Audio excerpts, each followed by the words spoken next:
there, I think. Let me turn everything off. Good evening, everybody. It's Tuesday night. You've caught us mid-turn off and stand up and everything there. How are we doing? Feeling good? One game played, 3 points in the bag, joint top. It's not bad start. I think if you watched the show last week, you'd have seen me getting a little bit worried after the Bolton and Hull games from when we played promoted teams and got beaten by both of them. So it was nice to start with a win against the newly promoted side. First 20 minutes for me, we were struggling, and I think that was West Brom being A, at home, B, the new team that had come up, and they had a point to prove. And I think we soaked up the early pressure, and we took it in our stride. And at the end, would you say it was a comfortable win, or would you say, it was a hard-fought win? Or a lot of people saying, well, it was only West Bromwich Albion, they're going to be the whipping boys of the league this season. I know it's early days after one game, but hey, we're football fans. We like to speculate. So I'm going to bring in my Tuesday partner in crime, Craig. Good evening, Craig. Hi, Chris. How are you doing? Nice to see you've gone for the summery pink. Pretty in pink today. Pretty in pink. I've got my favourite shirt behind.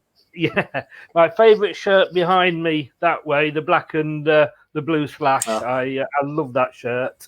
A little bit disappointed, I'm going to be honest with you. It appears we've missed out on another signing. It looks like Gareth Bale talking to Tottenham about a loan deal. Damn, that's another one we could have gone for. Not. Yeah, to be fair, although I think there was that run that led to the first penalty against West Brom when Harvey Barnes looked like he'd turned into Gareth Bale, the way he burst through those two defenders. I don't know where that pace came from, but it was nice to see. I must admit, there are a lot of people, and we'll come on to Harvey Barnes in a little bit, but my son said I was being a little bit harsh because I likened him at the moment to a bit like Jeffrey Schlupp, when, he could have a speed, he could run at the defenders, he could get down that wing really, really quickly and then put the cross out the ground or into Rosette. He had no finished product either, and I think that's something, and I guess they're working on it, but he does need to just find that end product, Harvey, doesn't he? He does. In fact, dear old Jeffrey has become a noun in our family. So when me and my son and daughter we're all watching football and someone puts one into the crowd, they've actually schlupped it. I thought you were going to say done a Jeffrey. No. But yeah, I mean, Harvey, I think we touched on it last week. It's a big season for a few players, and the frustrating thing with Harvey is either his final pass or his finishing. He needs to work on. He's clearly got the skills there, but there's just something not clicking for him now. It would be just our luck that we sent him out on loan again and it clicked, and it'd be too late for us. But I don't know. I think Brendan's decided that he's going to persevere with him over Damari by the looks of it, who didn't even make the squad. No. But something he needs to be the same way that Vardy said that he'd been working on his penalties, and you could clearly see that. I think when we've all, see that we get a penalty and Vardy's about to step up, the only worst thing than that would be if Mahrez was going to take it. But you never fall with confidence. But they were two fantastic penalties. I was looking from behind my hands, but my son said, if you can hit the side netting, it's a good penalty. And he hit inside the netting with both of those. And I always think do you remember when sort of Mahrez used to take our penalties and he used to step up? I was never 100% sure that he would score, but I always do with Jamie. Again, you're probably like me, and sorry if I make an assumption in your behalf, but you're probably a bit old school like I am. Yeah. Whatever you're going to do, hit it hard. You know, if you can find a corner, great, but just hit it. I really annoys me, any of these who like to sort of do some fancy stuff and then roll it in. Don't do a Kermagant. Oh, definitely don't do a Kermagant. I just see we've got a couple of talk about Harvey going out on loan there. I think Hurst is set to go out on loan. I saw he's going to Rotherham, and I work with a Rotherham United fan, so I'll be getting the inside track on him. He's been very impressed with the goalkeeper that we've sent up there the past 2 seasons, that's for sure. So I'll be interested to see how Hurst gets on. But it does leave us obviously light on the bench. You know, in pre-season he was our plan C, if it were. So we have no the strikers now, because it clearly looks like Slimani's not managed to get a squad number for some reason. Well, so it's Iheanacho and Vardy. I mean, definitely Diabati's not got a squad number because Castagna's got his. I think if you're a player, sorry, go on. It would be nice to have a comment, you know, some kind of clarification of Slimani and Silva's future, but I think it's safe to say that it's probably somewhere other than here. Yes. Has Barnes got any Belgian in him? You know, Barnes is. Andy says there, Harvey Barnes is trying too hard. Do you think so? Is he? Has he got to that point where he just needs that lucky break, that one? I mean, we know he's got goals in him. You know, he got the goal of the season last year.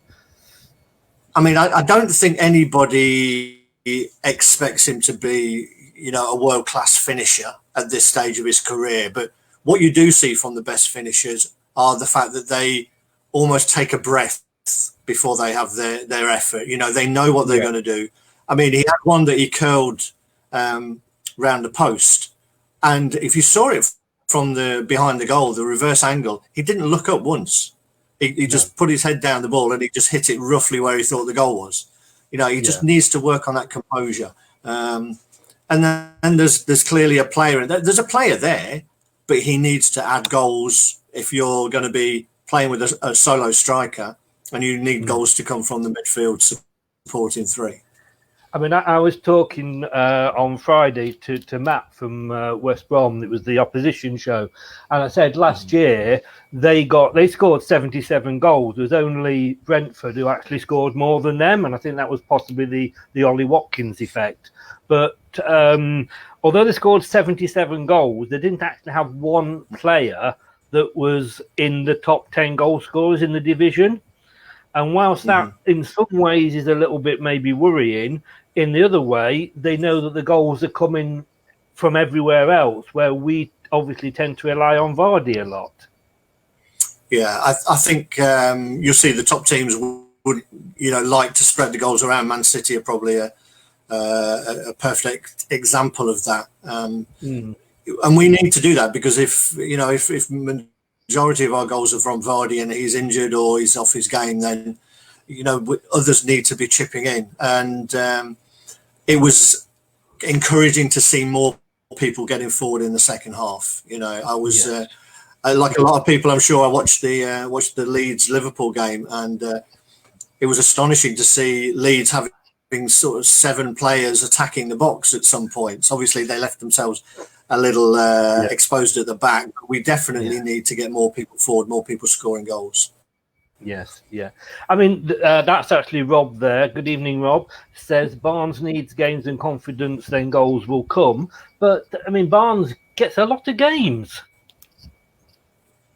I think, I was going to say the same thing. It's at what point do you say they need more games? I mean, it's not like he's coming on like Gray has been in the past, who's had 20 minutes here and there. Barnes tends to start more games than he doesn't. So I think we get into that point where, you know, we need to stop making excuses for him, and he needs to deliver. And it was encouraging, you know. And what I do like about Barnes is that he doesn't tend to hide. You know, he will keep coming back and he will keep going forward. He wants the ball, but it'll be interesting this week to see how he plays, or if he plays, obviously.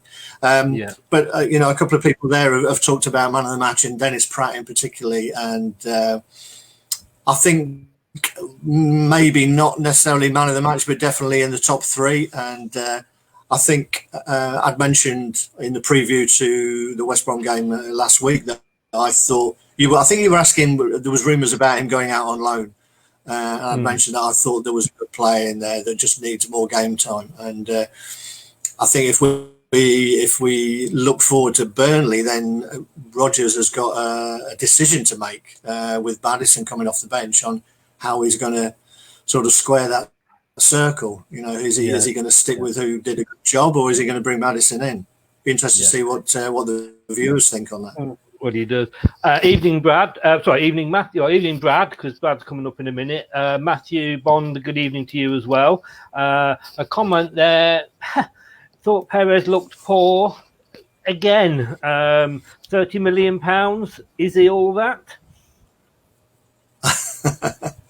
I hope I don't keep saying the same thing every week, but I like Perez. I mean, I did read one report where it said he was a little bit touch and go, but I think he's a clever player, and the more clever players we bring into this team, the more he will shine. I think. Yeah, he definitely needs players around him. And as I say, he always links up very well with Iheanacho, probably more than Vardy, because he's looking for a ball into feet rather than and get it back, rather than Vardy just wants feeding through. But again, he's another one that I would persevere with. I think transfer fees of 30 million. It's a tricky one these days, because who knows what anyone's value is anymore.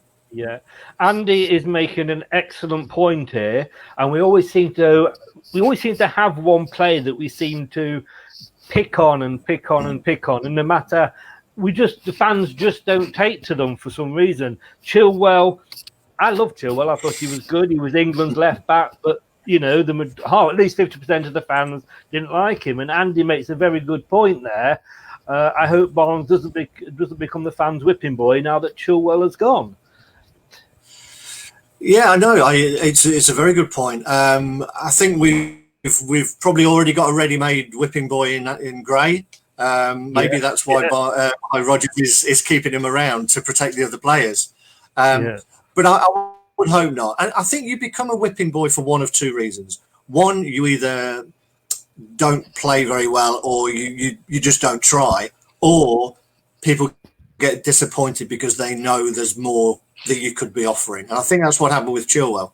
He wasn't always a whipping boy. It's only in the past 18 months where it's been frustrating watching him play too many sideways and backwards passes. Yeah. Barnes will end up, Matthew again, Barnes will end up world class when the end product is sorted. He terrifies defenders with his pace. He certainly does. But I just want to bring this other comment up here, and this is Rob. Maddison in, Mendy out, Pratt in, holding mid Ndidi. It looks like we've got Ndidi is going to probably play centre back again on Sunday. I thought Mendy, to be honest with you, had a decent game. I was actually impressed with him, and I think he was one of those players, I think, that doesn't always get the recognition he deserves. There's obviously he's had injury problems, but he doesn't do anything spectacular. You know, he's not a Muzzy, is it? He's more of a Neil Lennon, and he'll just stand there. And he did a job for us, and I thought he played really well. Yeah, I think he's one of those unsung players, isn't he? That just gets through his shift, and I think he knows his own limitations as well. So once he gets the ball, he tries to get it to someone who can do something more creative with it. And you need those sort of players. I think it would be harsh for him to lose his place, particularly if indeed he's going to stay at centre half. It sounds like, Benkovic apparently has a bit of a hip problem. Whether he got it at the same time as Maddison, there'll be questions to be asked, I think, there. But Amartey's clearly not match fit in terms of what Rodgers thinks. So I think he's he doesn't have many options, to be honest, other than sticking with Ndidi there. I mean, Rob, that's Rob again. Mendy squad player only. Yeah, I wouldn't necessarily argue with that. And obviously, if when Evans comes back fit, comes back from being banned, indeed, he will obviously move back into that role, and Mendy will go out. Yes, he is a squad player, but what we need, and we've touched on this before, is that players won't come to us to sit on the bench. They'll go to Man City, they'll go to Liverpool, Chelsea, where they're going to earn the big bucks to get splinters in the backside. They won't at Leicester. And I think you need, and that's our problem. When we buy players, maybe players look at the squad and think, will I get into that first team? And if I don't want to be just a squad player at Leicester. And Mendy, to me, yes, he may well be a squad player, but I think he's a good squad player. Totally agree. I mean, the thing is, yes, you can call him a squad player, but you need squad players, as you said, Chris, of a certain level. And if we get a bench full of people who are predominantly of that level, then we'll have a decent bench. Obviously, you need 2 or 3 sort of stars who can come on and really turn the game. But if you need someone to come on and do, and a 7 out of 10 every game, and I think Mendy will do that for you. It's rare that he has a bad game, and you do need it, and he's showing it now. I think it's only because Mendy is there. Okay, you've got Hamza Chowdhury, but because Mendy is there, that's allowing Ndidi to go back. To be honest, because I think Brendan trusts Mendy a lot more than he trusts Hamza. Yes, yeah. I think Hamza's always one tackle away from a red card, unfortunately, isn't he? But we got the 3 points, and we, as they avoided that opening day to a promoted side. Matthew, I agree with you. Good point. I'm glad somebody's finally admitted I speak some sense occasionally. Andy's asking, just quickly do this, would you lads sacrifice the league and FA Cup in favour of a good Europa League run? Now, that is something that I actually was discussing with my son the other day about where are our priorities this season, because we've got 4, and I've always hated it when teams have put out weakened teams in the cup competitions. I think, if I'm honest with you, definitely not the league. No, I really want to win the FA Cup in my lifetime. I'd quite happily sacrifice the League Cup, and then we've got Arsenal in the next round, so we could well be out anyway. But I won't be sorry if we're out the League Cup. No, you know what, and I'm really trying to stop myself saying it, because I remember years and years I've been saying that I really disliked it when the bigger clubs sort of looked at the League Cup as a sort of Mickey Mouse Cup, because they had bigger fish to fry. So I don't want us to become that, but I mean, yes, you can see that that's going to be more of a fringe player cup, I think. Going back to the question of would I sacrifice the league and the cup for a good Europa League run, a couple of things on that. At the end of it, it depends how far you get in it or where you would finish up in the league. And I would love a good Europa League run if fans are allowed in. And I think that means a lot to me, because if they're not in, then it's great to watch us, but it's not a Europa League. It's not a European night that we're experiencing. So I would temper my my answer to that and saying that I'd love a good Europa League run, but I'd love to be there to experience it. And it may be looking at the way teams are spending and progressing. Top 6 is going to be much harder to get this year, I think, than last year. So top 4 is almost borderline impossible unless we play out of skins and too many teams drop it. So you could argue that in this day and age, the Europa League is our best chance of getting back in the Champions League. Now, just put that up there, Matthew. You've made me feel very old now, because Chopper Chowdhury, I love that, but I can remember, was it Chopper Harris from Leeds? I don't know if you remember. Craig. Chopper Harris was Chelsea. Oh, Chelsea. Yes, he was Chelsea. Yes. Yeah. Ron Harris. I remember my grandfather telling me about him, Chris. Yeah. Yeah, right, mate. Yeah. I'll believe you. Brian here. Brian, good evening, Brian. Brian does my match reports on LeicesterTillIDie.com. Always very truthful and to the point. Great opening day win. He'd change all Brighton for Perez. Leave Maddison on the bench. Need him back slowly and fit. He didn't look too bad when he came on, though, Maddison. No, he didn't. And I think, looking forward, it's going to be interesting to see how Brendan sets us up. Now, we all know Burnley. They've not really added a lot.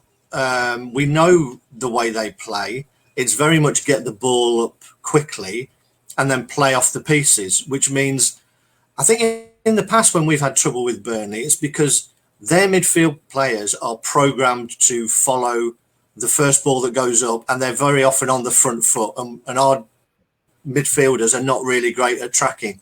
Tielemans is not a great tracker, or Maddison's not either. So it would not surprise me if Rodgers set up with two defensive mids in there to try and block that, because they're going to get the ball forward quickly and try and play with a three in behind Vardy rather than a one. I'm not a big fan of having two defensive holding midfielders, but if one of them was Pratt, for instance, I think he's got the legs to go both ways. But I think we're just not good at tracking runners, and we get caught up exactly the same way that we did I think in the away game at Burnley when they got their late winner. It was a ball that was played up and they had runners coming in from the edge of the box that we don't track. So he needs to be aware of that, and that's probably the only threat that Burnley have got, other than McNeil, who's a very good player that obviously we were linked with. But we know they're going to be direct, so we have to be prepared for that. Yeah, I mean, and that comment there, where's it just gone? From Andy, Burnley will be a tougher game. Dyche has got them well drilled. I actually lived in Burnley for 25 years when I first got married, and my two boys were both. When we used to have one mascot per team, and they were the away mascot for Leicester in a couple of games. So fond memories, but they were always our bogey team when I was up there. But moving on to Burnley this weekend, and I should just say, if I can just say this, that you go on to www.leicestertillidie.com, and I do have the opposition view on there. And this week, it's always from Burnley. It's an old mate of mine, and it's another Chris, and Chris Bowden, and he works for the Burnley Express, and he's got a bit to say about our moves for Tarkowski and McNeil. So somebody there was saying, Rob was saying, we're still trying to buy Burnley players. I think we still are, and I think there's a queue. I think if you said you're going to have a look at the opposition view on LeicesterTillIDie.com, you will see what he says there, that there's a queue for the two players.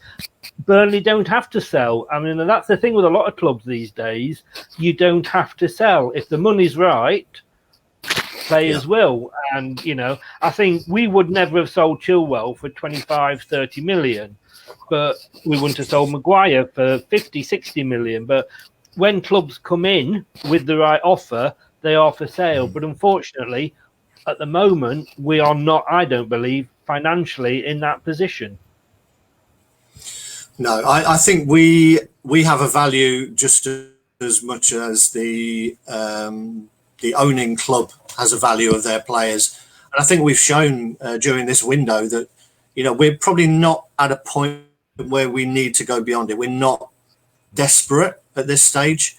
And the thing is, if you get desperate, that can go horribly wrong in the past. I think, if we've got a value of Tarkowski at no more than 30 million, and West Ham have already come in with 30 million, and that's been turned down, I don't think we'll be getting into some kind of auction for him. I think we'll have said that's our top line, and we're not prepared to go any higher than that. It's the same with Fofana over at Saint Etienne, who looks a very, very good prospect.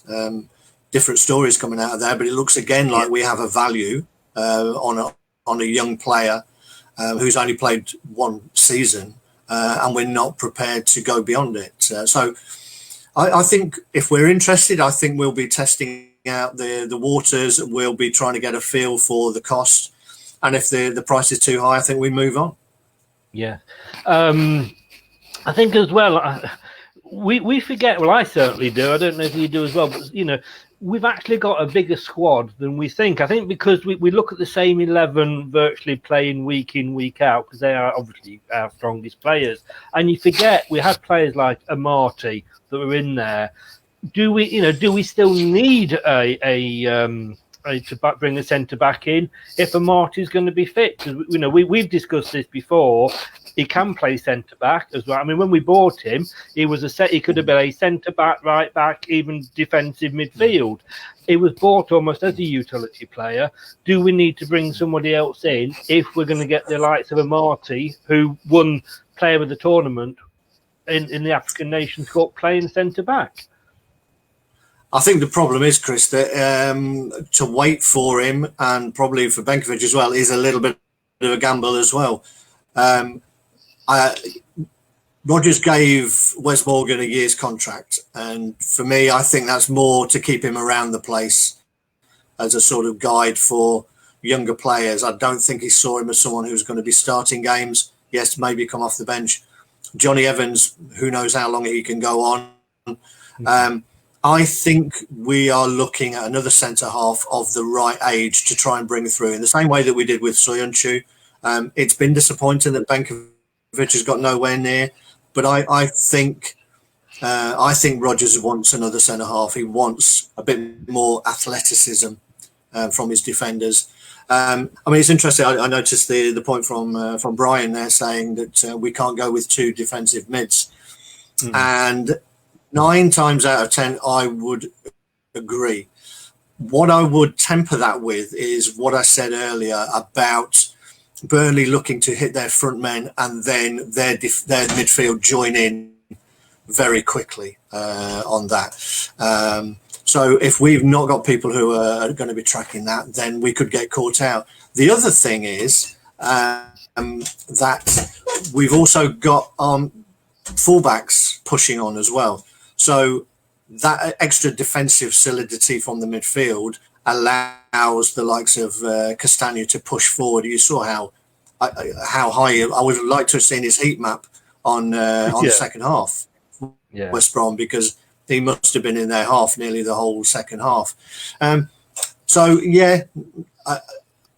couldn't argue one way or another, but it wouldn't surprise me if he went with two defensive mids. No. I did one of the questions that I did ask Chris from the Burnley Express was sort of who are your outstanding players and pose the biggest threat to us. And the actual two players that he went with as his most outstanding are Tarkowski and McNeil. So we're obviously going for the right the right players there. But he also made the comment on one of them sort of, what did he think of Leicester's season? I always ask them, how did the fans view us and view our season last season? And he went, I wouldn't imagine there being anything but positivity around the place. I think that might be asking a bit much for Leicester fans to have 100% positivity, but I think there's a lot to look forward to. There is. I think as we touched on before, we've just got raised expectations now. So there's a lot of fans that anything outside of top 6 is going to be deemed a poor season, whereas those who have been around a lot longer know that building that level of consistency takes a bit of time. You're going to have ups and downs, particularly with a young team. In the past, what I would say is in the past, when we had our little blips, our blips would take us down near the bottom 3. If our blips and our poor seasons are now taking us into mid-table, then I think we need to accept that and take the longer term view. There was a good thing on TalkSport earlier as I was coming home from work today that they would a guy from Villa, a Villa fan, was talking about the long-term plan of Villa now that Grealish had signed a 5-year deal and the money that they were spending, that their 3-year term plan was to get into the top 6. And Darren Goff, I think, was quite right saying, yes, but there's 12 teams whose plan is to get into the top 6. Yeah, we can't all do it.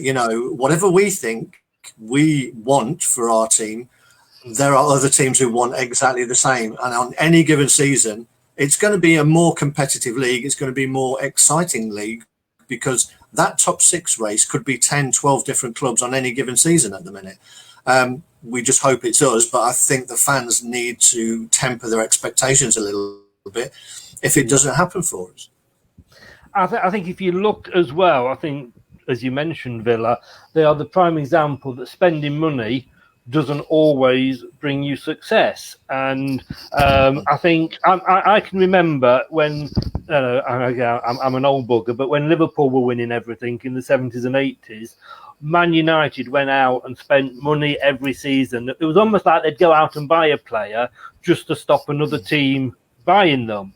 And they, apart from the odd FA Cup, they never won, and buying and spending big money, and again, I think, and I have to sometimes, I'm like that. I'm very much sort of like, my hopes are raised, and sometimes after a game, I'm really, really sort of wound up and annoyed, and I have to sort of come back the next morning when I've taken my blue tinted spectacles off and look at things. But having spent 40 million last year on Tielemans, my first thought was, well, why can't we go out and spend 40 million again? But it's not like that. King Power, I think, are struggling financially because, of course, of the business they're in with COVID.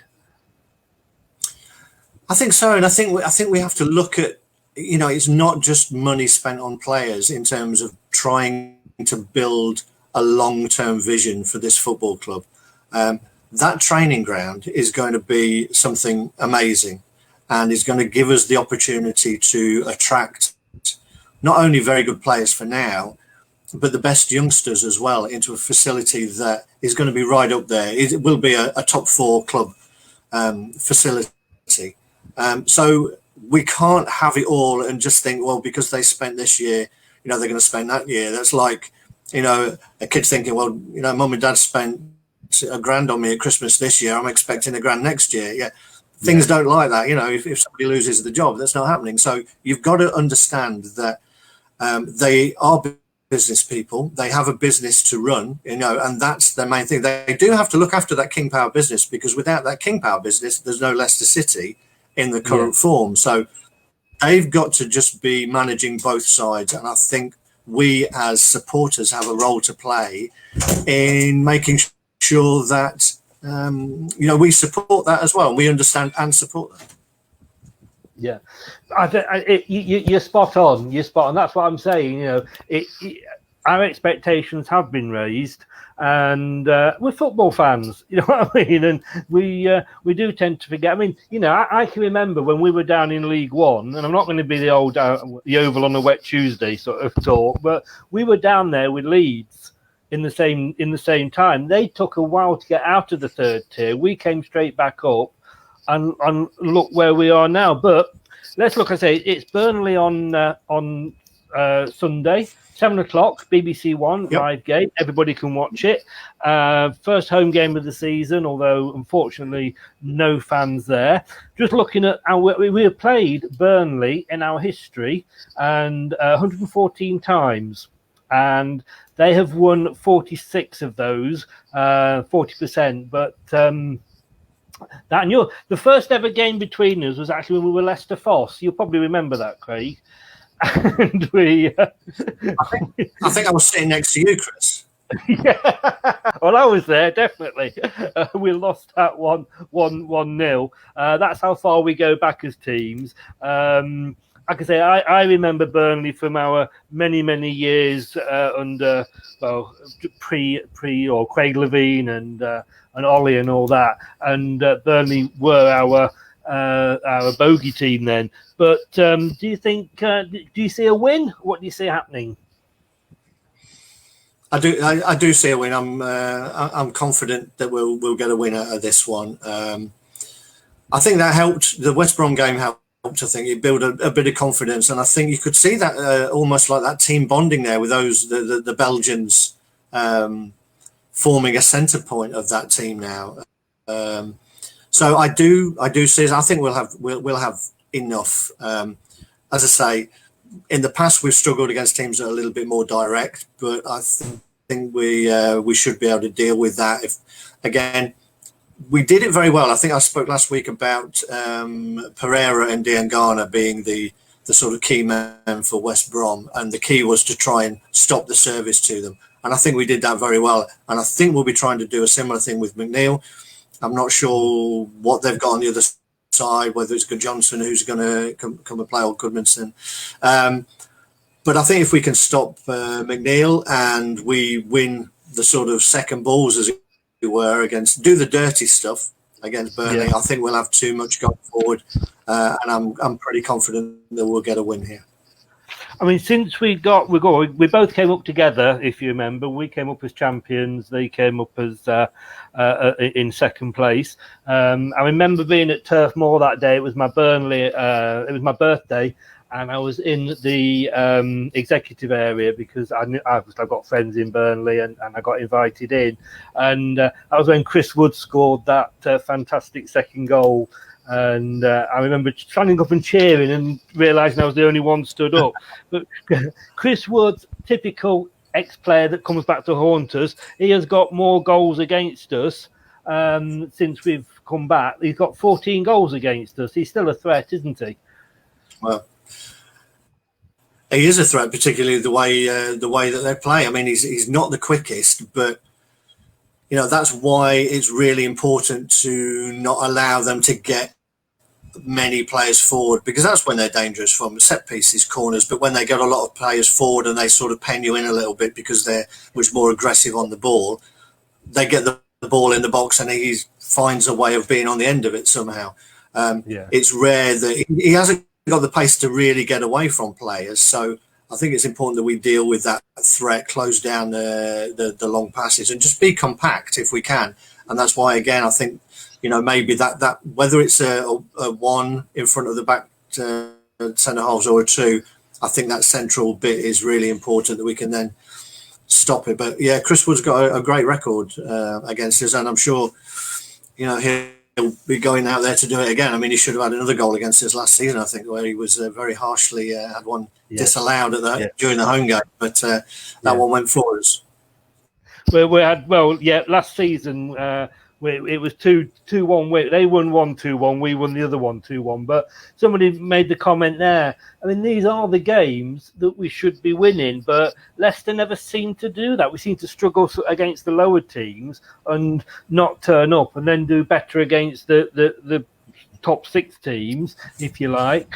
But these have got to be the games. If we're serious about moving on, these have got to be the games that we should be winning. Do you not agree? Definitely. I think you've got to take the fact that the top six are going to beat most of these teams. You're going to have a little blip. And you say that these are the teams that we struggled against, but our record against the top six, even though we were in it last season, was pretty appalling. We got a couple of draws with Chelsea. But you're right, in the past, we've been done much better against those teams because they allow us to play football. I think if we're going to take that step, we've got to play around the press. And we've got to do that quicker. We've got to be more confident. That's how the top teams deal with the lower teams. They impose themselves on the game. They stick with their game plan. They don't allow themselves to be flustered. And I think in the past, Bournemouth away is probably a perfect example. Last season, probably the most disappointing game that we saw last season. We allowed ourselves to be harried out of that game by a team who are not particularly aggressive. So we definitely can't allow that to be happening against the likes of Burnley. And West Brom were a fairly physical team last week. How Livermore managed to not get a booking I know why he didn't. I know why he didn't get a booking. It was because he was in my ACCA to get booked. So, but, you know, they were physical and we stood up to it. We played pretty football around them. And if we can get to that point where those teams are not posing as much of a problem, then we'll start picking up those wins and then we can concentrate about picking up points against the big boys. Great. Right, let's have a look at a prediction then. I have gone for a 2-1. I'm used to the world. Before we do that, can we just go back to what you went for last week, Chris? Let's make sure that we don't forget. You know, particularly if you were a long way out. Last week I went for a 1-0. A 1-0, did you say? Yeah. Yeah, I went for 1-0. Nobody got it right last week on No. Steve Walsh and Steve Lynix both went for 2-0. Ian Marshall went for a 2-1. What did you go for, Brian? I went for a 3-1. 3-1. Oh, yeah. Close. So I'll give you that. You were close. That's why you brought the subject up, wasn't it? Not at all. Not at all. Not at all. To be honest with you, as long as I get the fact that we win right, I'm happy. You know. So I've gone for a 2-1 because, like I said, I'm never 100% sure. Although the defence looked good, but I don't think. Although even in that first 20 minutes when West Brom were coming at us, I didn't feel they were going to score. So, but I think that's maybe because it's West Brom. I think Burnley will be a different threat. Andy's going for a score draw. Brian's going for a 2-0 win. Vardy and Pratt. That's interesting. Matthew's going for a 2-0 clean sheet. Again, Barnes first. Well, fingers crossed if Barnes can get one. What about yourself, Craig? I'm going to stick with my 3-1. 3-1. Yeah, I think you know, Burnley seem to find a way. Or although I think we've had a couple of sort of clean sheets against them, but I think they'll probably find a way to get through off someone's backside or whatever, or Ashley Barnes will come off the bench and score. But no, I'm going to stick with a 3-1.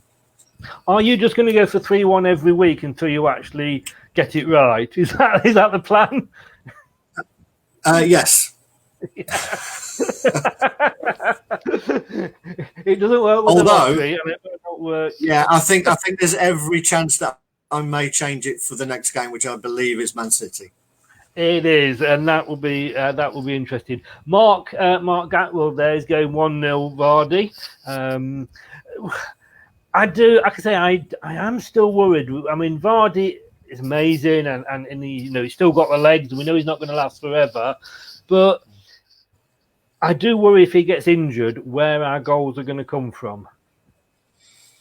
Well, as I touched on earlier, the fact that Hurst has now gone out on loan, which I think is the right thing. I mean, he's young and he needs game time, and it's a good league. It did well for Harvey Barnes. It's a good league for him.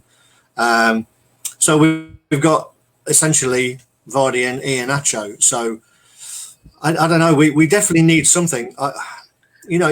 He's never talked about a striker being our priority. It's always a winger and a centre half.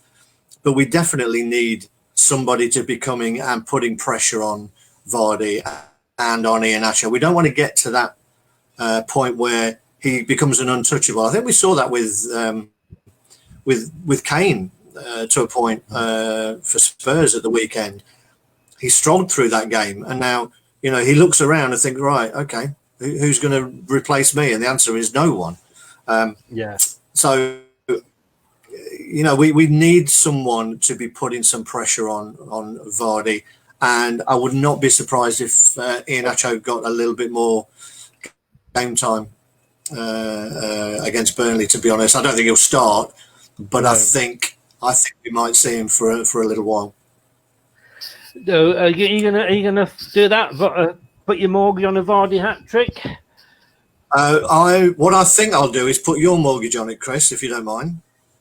I haven't got a mortgage, so um, I'm safe on that one. Yeah, we don't. I mean, Luke said there. Oh, so just so I'd say Matthew's gone, I believe. So thanks for joining us, Matthew. Tonight, Luke said there we don't want to become too heavily reliant on Vardy. Vardy and Nacho are only two strikers, which is what you mentioned, Craig. And this is Mark again. Are we still looking at the Gabby goal? So far, not long-winded, and either Brooks or McNeil. I think we're going to.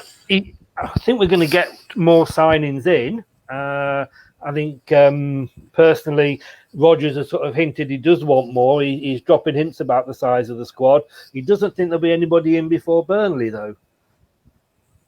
I think it'll go to the wire. I think if we've got anything going on, I think it'll be in the last few days, because if people have got more than one suitor, then it's the club, the holding club has all the cards, and the player has options. Unless they're dead set on a particular move to a particular club, then I think a lot of people will be holding out. I think it'll be a busy last week. I mean, Rodgers has hinted at the fact that there's a lot going on behind the scenes, but it's all becoming long-winded. People are trying to get the best prices, obviously. When it comes to the last few days, it's how strong those clubs will be on the prices that they were asking at the start of the window. When other people start fading away and buying other players and they're left with one purchaser, then you're in a stronger position. So I don't think Gabigol is an interesting one. I mean, we were interested in him a couple of years ago, and I think he went off into Europe somewhere, maybe in Italy, and it didn't really work out, so he went back to Brazil. So it's a big gamble on him, and it depends how much of our transfer fund that would cost. I think if you could pick him up cheap, then he may be worth a gamble if he's a big money. I don't think we're going to go back in for Brooks if the 50 million that's being quoted is what they're going to stick to. I don't think we'll be spending that on any player. Fofana, I would like to see. He looks really good. He's come out and made all the right noises, but as we know, we've got Claude Puel there, who probably won't be too keen to sell. And McNeil, again, I think Burnley are... If Burnley sell anyone, I think they'll sell one of the two. I don't think both will go. No. I think... it's whoever meets their valuation first. I think Sean Dyche has sort of been making noises that he's not too happy himself at the fact that they've not got players coming in. They've got a lot of sort of youth and squad that have gone out. But Rob Dorset on Sky, he did a blog, I think it was over the weekend, and he was actually talking about Leicester, and he said Leicester are probably going to do, like you've just said, in fact, more business towards the end when maybe other teams have stopped looking at it. Let's take Brooks as an example. If there's three teams after him, like you said, you get into a bidding war. And Leicester could wait because we haven't got the money because of COVID and the business that King Power are in. We wait till the end when it maybe is only us. But then, are they going to want to sell? Because at the end, you're saying, well, we're not going to get a replacement. And if they can't go out and get a replacement, and we're coming 2 days before, or even deadline day, are they less likely to sell? I mean, transfers become long-winded these days. What happens is it becomes a sort of almost domino effect that things are set up. It's in very many ways, it's like buying a house. There's a chain, and then when the first domino falls, the rest fall into place. I think there's a couple of other things here. Agents are involved in a lot of this, and they're always trying to get the best deal for their players and clearly for them. And you find a lot of players have the same agents. So, they may be trying to do deals with two or three of their players at the same time, buying one in and getting another of theirs in to replace. And the other thing, I think, is the power of the players these days. how much are they going to agitate for a move? I mean, with Fofana's already come out and made some quite strong statements, if they're to be believed, about how it's affecting his family and how he feels that Saint Etienne are being unfair to him, and he this move could set his family up. If people start agitating for moves, then it changes the goalpost a little bit as well. So it depends on the power of the player.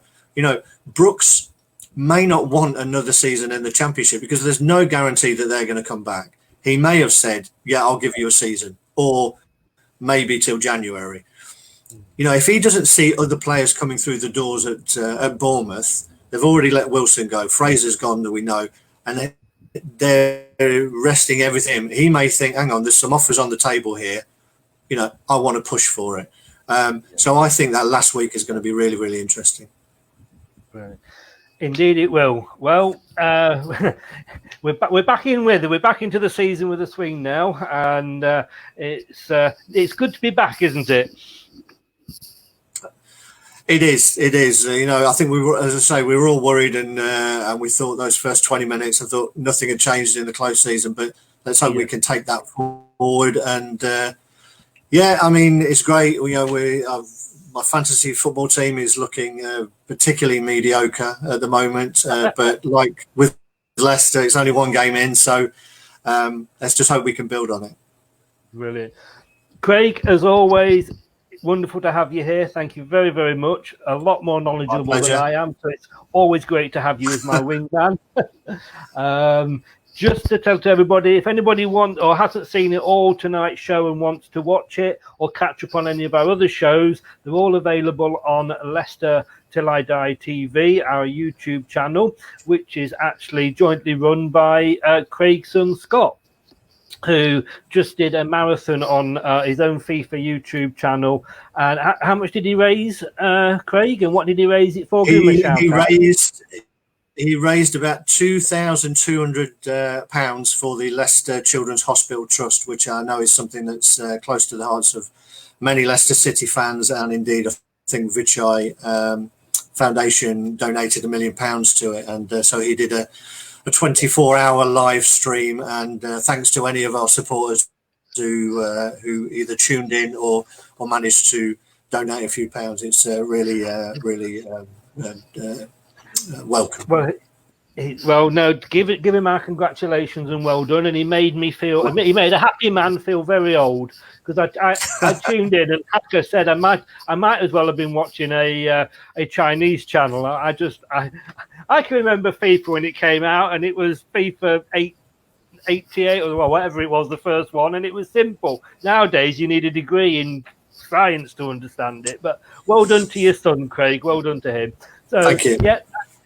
And talking of Craig, his vlog will be out on the Leicester Till I Die TV channel on YouTube tomorrow. It always goes up on a Wednesday night. We'll obviously put a link into the Facebook page as always. On Friday, join me at 7:30 when it will be another Chris, who's a Burnley fan, and he'll be coming on and giving us his thoughts on the game. And I always do like talking to the other fans and finding out what they think of us as a club, etc. And then obviously post-match with Brad again Sunday night. That'll be a late one because we don't kick off till, is it 7 o'clock, Craig? It is 7 o'clock, yes, indeed. So yeah, you're going to have your Horlicks. Well, it won't exactly be quite as bad as Scott's 24-hour broadcast, but it will. I'll have my nightcap on. Anyway, thanks very much, Craig. It's been a pleasure having you, and we shall see you next Tuesday. I appreciate it, and I appreciate it, and I really enjoy it. And thanks to everybody who views in and all the comments. The comments help it as well. It helps us. It gives us. We don't always agree, but it's great that people are joining in and making comments. And don't forget, if you are watching, as you can see there, that is Adam that said cheers night. Unless you signed into StreamYard, it just shows you on here as a Facebook user. And if you see me keep looking to the left, it's to see my other laptop where I'm on the Facebook page so I can see who's saying what. But always add your name or sign into StreamYard, and then it comes up like Andy there with his name and his logo on. So thanks to everybody for watching and everybody for the comments, like Craig said. I'll see you again Friday, hopefully at 7:30. See you next Tuesday, Craig. Hopefully we'll be talking about another win. And as we always say, keep the faith. Indeed. Goodbye, everybody. Cheers, guys. Cheers.